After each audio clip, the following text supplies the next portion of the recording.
All right. Good morning, ladies. How are you this morning? Good morning, Cal. Good morning, Erica. Morning.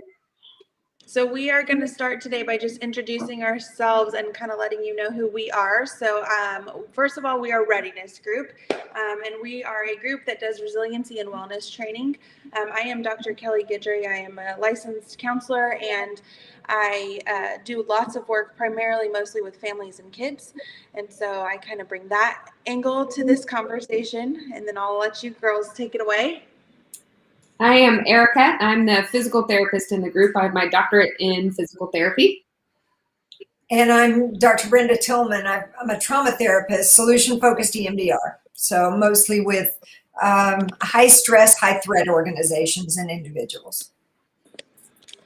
Awesome. So we're glad to be here today with you. Yeah.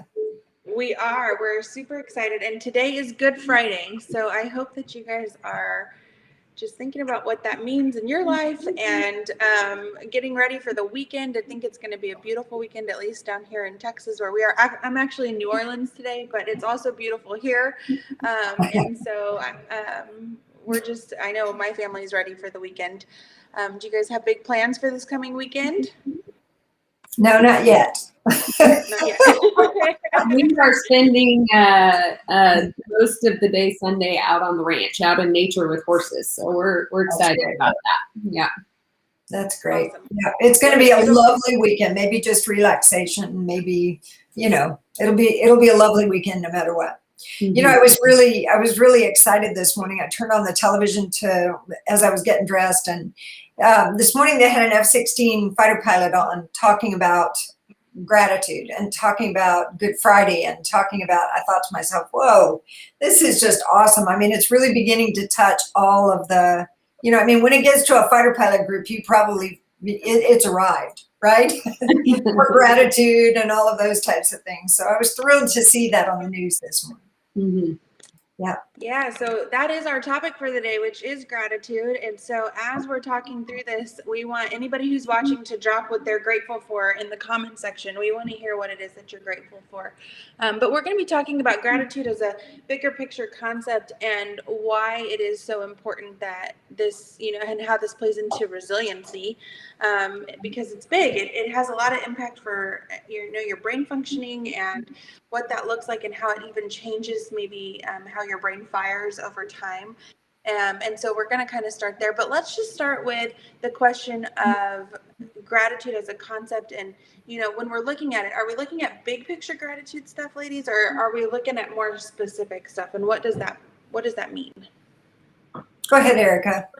Yeah, I think maybe we also need to start with what our own gratitudes are for the day. But when we talk about gratitudes, often what we recommend people focus on is what they're grateful for in the last 24 hours. And if you know Joe Collins, he is an FBI master resiliency instructor, and he'll say, when we talk gratitudes, no vanilla, right? Like he doesn't want this superficial, I'm grateful for my family. I'm grateful for, that's all important, but he really wants you to dig into, what are the small things that have happened with you in the last 24 hours that you are grateful for. And the importance of this is to not miss that stuff, right? Because we get so busy, we get so overwhelmed, we get just everything going on in life, and we're focusing on trying to keep up and trying to make it all happen that we miss the good stuff. And so the focus is really to dig into very specific things that you're grateful for within the last 24 hours, and to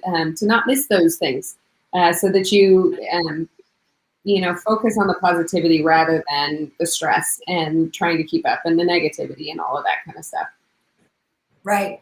And Erica, I'll have to start with my own gratitude this morning, because I talked about that F-16 pilot that was on the news. And I think for me, it just kind of shifted my mainframe as I heard him, my mind, my main thought of, okay, got to get dressed, got to get ready, got to get things done, got to be on by this time, got to get it done. And so when I heard him on the news and talking about, what today stands for, what the significance of Good Friday is, and all of the things associated with that, I thought to myself, man, it just did a mind shift for me. So this morning for me, I was very, very thankful that I had that. And we talk a lot about right place at the right time and being where your feet are. And I'll tell you what, that's exactly what I needed this morning, because I was going 100 miles an hour on, I'm never going to get it all done before I get to where I need to be to do what I need to do. And man, it just stopped me in my tracks. And I thought, it's Good Friday. Man, if you can't stop and think today, then you need to stop and think, right? And so I was really thankful for that this morning. I was thankful for his insight, and I was thankful for his spirituality and all the things that he brought to it, and it completely changed my frame of mind, and that's exactly what I needed. So we just got a gratitude from Tammy Gregerson. I'm grateful for being able to navigate an unfamiliar territory, which I think probably has to do with driving through New Orleans. Yesterday might be. Yes. I love that. So those of you that don't know, Tammy's my mom, and she's here. And so not only navigating through New Orleans, but with a 1-month-old and a 6-year-old, and after a 6-hour drive from Houston. So yes, we are very grateful that we made it safely and that we navigated the city. We made it over the Mississippi River at least once on a ferry. We made a lot of progress yesterday. So we're very grateful for that. That's wonderful. So Erica, what's your gratitude this morning? I am grateful for this binder. It's small but huge.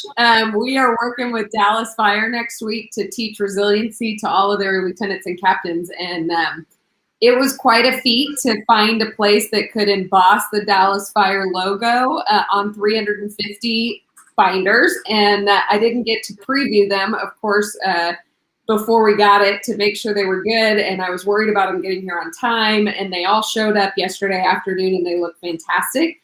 And then on top of that, we met with the instructors who are going to be teaching with us, and we all went through the curriculum. And that was Ben Westcott, Sam Carey, and Colin Chenal, all firefighters and police officers here in the local DFW area. And we went through the curriculum last night, and they just were fully invested in it and had some great ideas. And I think it just added so much value to what we'll be teaching next week. And so I'm grateful for them, and I'm grateful that I think it's going to be a really fun class next week. So that's my gratitude. How about you, Kel? I love that. So I think this morning my gratitude is I'm in a city that has amazing food. And so I am grateful for the idea that I get to have a beignet because they're delicious. And then even my shirt says it, all you need is love and crawfish. I don't think you guys can see it, but I'm also really excited for some delicious Cajun food while I'm here, which I got some last night, and I get to have some tomorrow. I'm a pretty big foodie, so I'm really excited about that. We do have another gratitude. So William Thomas, he goes by Bill. So ladies, you don't know him, but I got to work with him when I lived in Chicago, another great food place. And so I lived in Chicago, and Bill and I were practicum students together when we were learning a decade ago. I cannot even believe that. Wow. At the jail. And so, yeah, but he is thankful to have been able to keep working throughout the pandemic.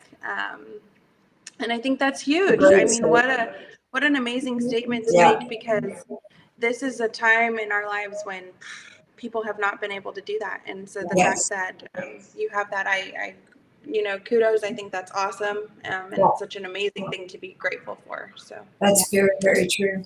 We have, and if we really start thinking about gratitudes, and you guys, this is not, we used to think of this as kind of a, just that nice thing to do. But now what we're realizing, and we'll talk about in a minute, is it truly does change the chemical makeup and the wiring and firing within the brain when you focus on the things that you're thankful for, the things that are good that are going on in your life. And so I think about the pandemic, and I think about mental health for heroes, and I think about the grant people donated to this mental health for heroes grant to say if our medical personnel need any assistance. I'm very thankful for those people, not only who donated to that grant, but who have also called in and used it, because I think finally realizing that we've got to invest in ourselves is really, really important, because those medical personnel, and probably your friend who just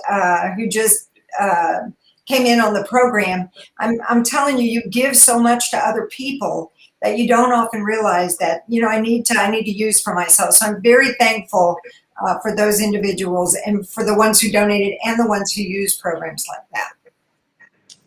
So I think maybe talking a little bit about digging more into what gratitude does for us. I think gratitude is profound in its simplicity, right? Because it's easy. And I think because it's so easy, it often gets overlooked at the power of what it can do for you. And so when we look at the physiology of what's kind of happening in the brain when we face stress, we have the human part of the brain, which is the prefrontal cortex, which is the only part of humans are the only ones that have this part of the brain. Some mammals have it very, very small, but it's a primarily a human portion of the brain, and that is responsible for what makes us human: social interaction and focus and concentration and problem solving and all the things, dreaming, and trying to meet goals in life, and all the things that make us human happen in that part of the brain. But when we face stress, that part of the brain gets kind of diminished or shut down because we're kind of go into survival mode, which the brain tends to focus on the inner, more developed portion of the brain, which is, some people call it the lizard brain. It's the fight or flight brain. It's the survival brain, right? And so that human part of who we are gets diminished and shut down. And so it's hard to dream, and it's hard to chase adventure, and it's hard to have good relationships. Unfortunately, we are all facing a lot of stress these days, right? I mean, we work with first responders who undergo a lot of traumatic situations, but it's not just those traumatic situations. It's also the daily stress that we face. One of the best counters to that daily stress is gratitude. And it's really cool nowadays because they have functional MRI imaging where they can actually show what's going on in the brain when we do certain activities. And they've done studies with gratitude and have shown that that's one of the best ways to turn back on the human part of our brain, which is, it's called cortical facilitation, because it turns back on the prefrontal cortex. And so when it does that, it helps us to focus back on the things that make us human and allow us to dream and have adventures and love and relationships and all the things that give us depth in life happen there. And so it's an important thing to recognize that it's not just this hippie woo-woo, oh, I'm just grateful for life. It really is a physiological function in our brain that when we use gratitude, it allows us to engage in those things that make us human. And so that's why it's a very simple activity, but it's a very powerful activity. Right. Yeah. And I think too, when you think about what Erica was just talking about in terms of activating that human side of the brain, we often talk about it either living in the red or reactivating and living in the green, right? And the green being that human side of the brain. And it's something to really recognize. You see when you're in hyperstartle state. You see when you can go from zero to anger in nothing flat, right? I mean, just very, very quickly. And then you get the opportunity to say, okay, how do I re-engage that green side? How do I re-engage that human side of the brain that gets me back into the thinking about how I want to respond versus just responding, right? And so, so it's really, really important that we recognize we have control over that, but we have to know that there are methods by which we can turn that portion of the brain back on so that we are back in human mode versus just back in that fight or flight. I've got to protect myself. And it is the brain's natural, it goes naturally to protection, right? I mean, what we want to do is protect ourselves. And that's why we say people are often very negative. The negativity is, I've got to protect myself. I've got to watch. So we're looking for what ifs, right? Yeah. We've got to intentionally do things that turn back on that green side, that prefrontal cortex, all of the analyzation, the limbic system, everything that goes along with that, so that we then get back into human mode, operating in human mode versus survival mode, right? And I think a very simple, sorry, Cal, go ahead. No, go ahead. I think a very simple way to think about this is anxiety, right? Anxiety is kind of living in survival mode. And there's a lot of it these days because we have a lot of stress in our lives that we're trying to keep up with. Gratitude counters anxiety. And that's a simple way to think of it. If you struggle with anxiety, try using some gratitude. It's not going to, if you're struggling with severe panic attacks, you're not going to all of a sudden not have any. It's a journey. It's not, it's not a quick fix, but it does help to counter some of that anxiety that you might experience. Sorry, Cal, go ahead. very true. No, you're good. I was just gonna say another phrase that I really like that when I'm using gratitude and thinking about how it maybe helps shift in the brain is that, neurons that fire together wire together. And so when we spend all that time focusing on the what ifs or the stressors or that's what we're doing in our brain. We're telling those neurons to focus on that, and when they fire together, they wire together. And so it becomes a lot easier then to pay attention to the negativity, which is where we often see people is kind of in that spiral.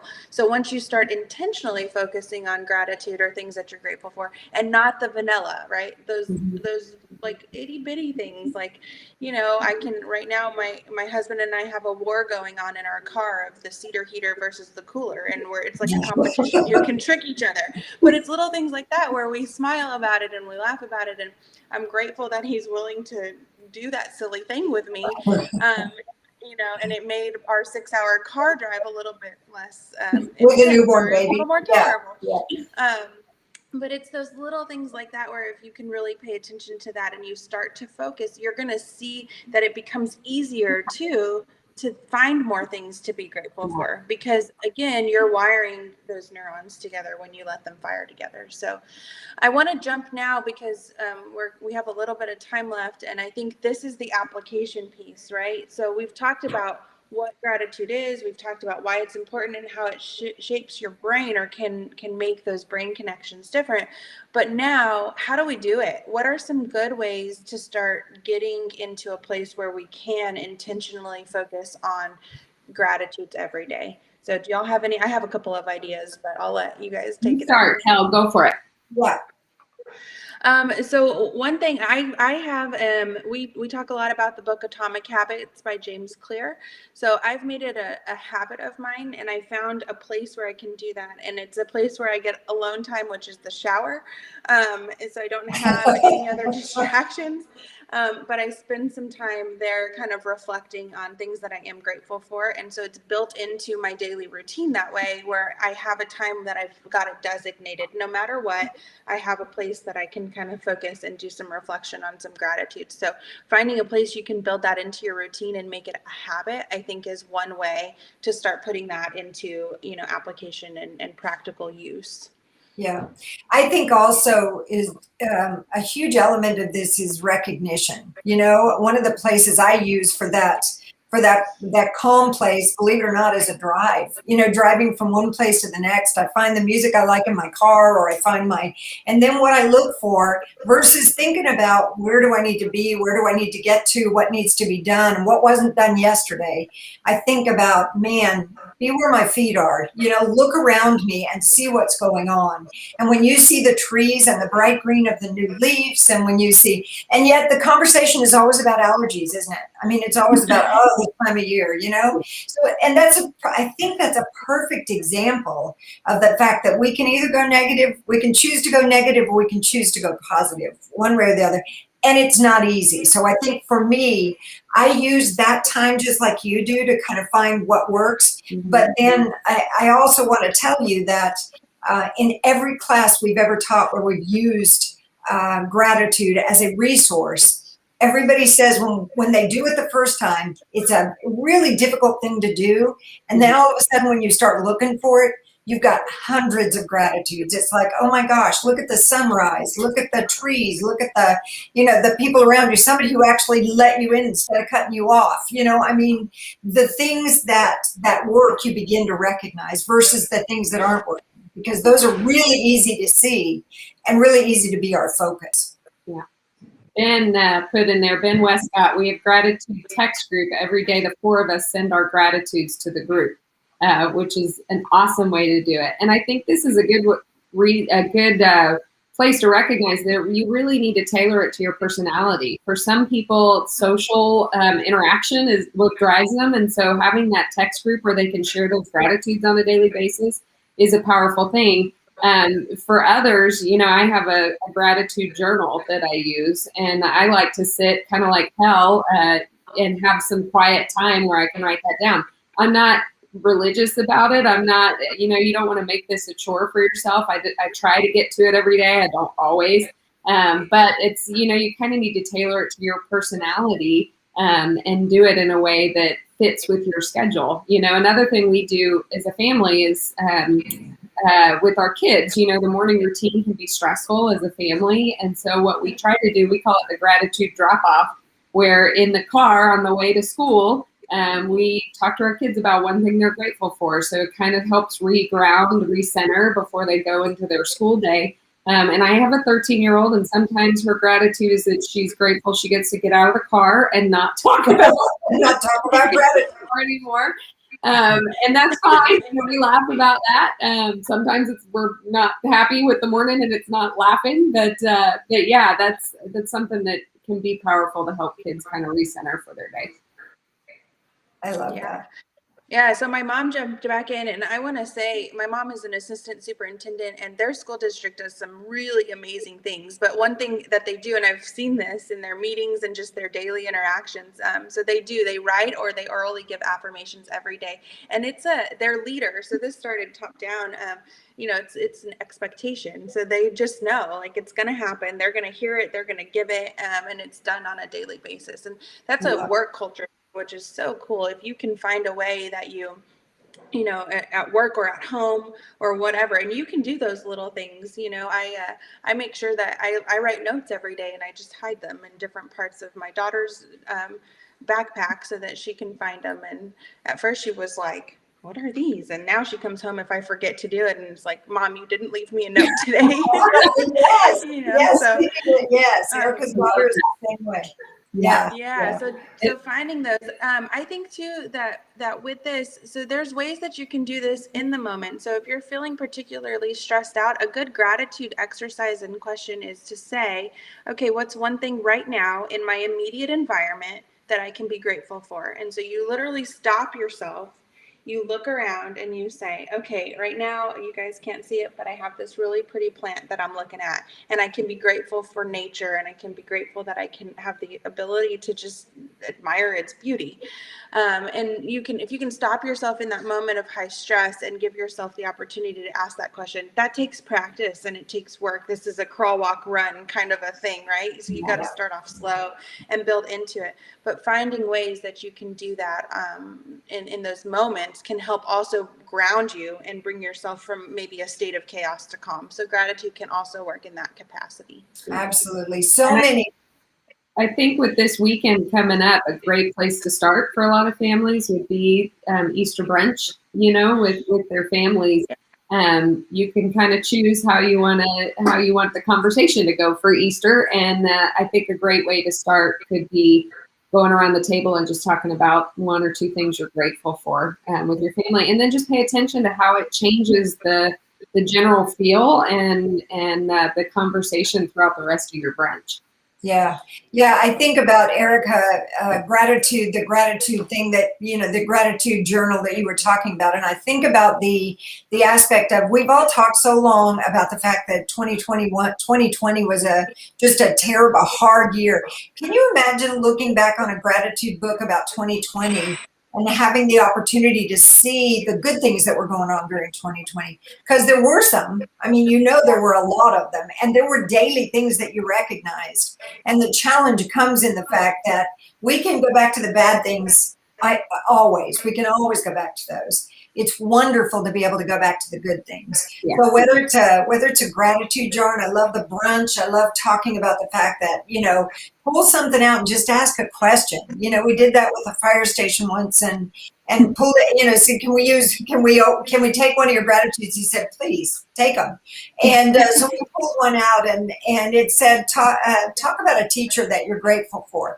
And you guys, it's really hard when you're thinking about somebody who has really impacted your life positively to think negatively. And if you think about it that way, and everybody thought, oh yeah, here we go. But one guy did pipe up and say, God, I had a teacher that was just amazing. It changed the conversation, right? And Yeah. so have your family members, and I'm not just talking about the kids, I'm talking about adults. Adults have to recognize that we're thankful for things, and that when we are thankful, it completely shifts our thought patterns and everything. Yeah. And so have adults think about that too. What are we grateful for today, and what's going on in life? And I mean, with you guys think about it, with all the trials that are going on and all the news that's happening and all the politics that are happening, it is very easy to find negativity in everything we're doing, right? So look for the positive, because it's there. It's just overshadowed by all the negative. Yeah, might as well, right? I mean, you can dwell in the negative, or you can dwell. And we get this. We talk about and it's kind of like that firehouse. Some people think it's Pollyannish, right? Oh yeah, we'll just think everything's good, kind of thing. Yeah. And it's a choice, and so we have people say, how do you implement that in an organization? Well, you do it by example. Yeah. The person who can find the good in tough situations, people start to resonate with that, and they want to be a part of that. And so you lead by example. You find the things you're grateful for. You share gratitudes that you have for other people with them. Another example of how to use gratitude is with a gratitude letter. There's actually and I can't show it on here, but there's a video by Soul Pancake about the power of gratitude, and they talk about the gratitude letter, being able to write a letter to someone about how grateful you are for them, and they show people's reactions to that. And it's if you haven't ever done that, try it, because it's kind of a life-changing moment when you share that with someone, and it's powerful. So these are all ways to use it, and it really starts with us as individuals making the choice to focus positive versus negative, and then living that.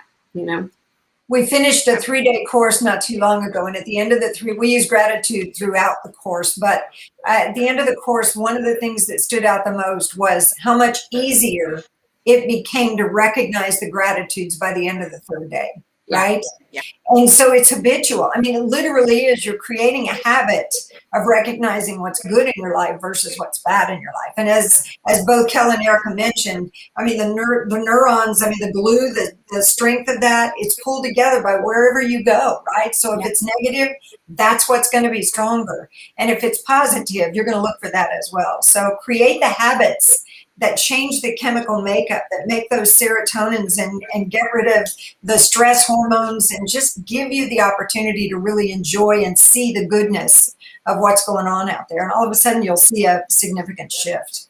Yeah. All right. Well, let's do a gratitude sign off. I just want to start and tell you ladies that I am super grateful for the opportunity to work with y'all and have you be a part of my life, because you're both also on my peer board of advisors for myself. I talk to you guys often, whether that's personal or professional.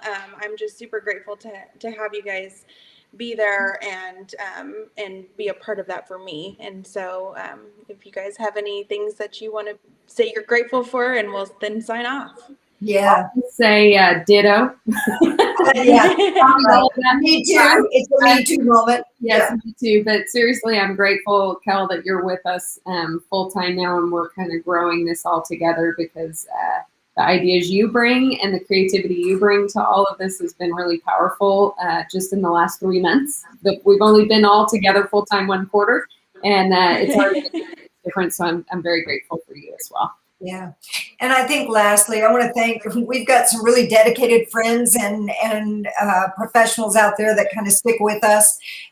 Tell your friends. I mean, we'd love to get this to a point where we're bringing up things that truly are going to make a difference in the communities in which we live and work. Mm-hmm. And so please, thank you for being with us every week, but please bring somebody along next time and let them know. And don't forget to throw stuff in there. That's what makes it interesting. What are you going through? Yeah, if you've made it this far, tell us what you're grateful for in the comments. Yeah, love That's it. right. Yeah. All right, ladies. Okay, we will see you. Thank you, Mom, for being a part of us today. She says, great sessions, ladies. A powerful message for everyone. But we're excited. We will be back at some point next week, and be on the lookout on our Facebook page for that event. Awesome. Beautiful. All right. Thank you. Bye, ladies.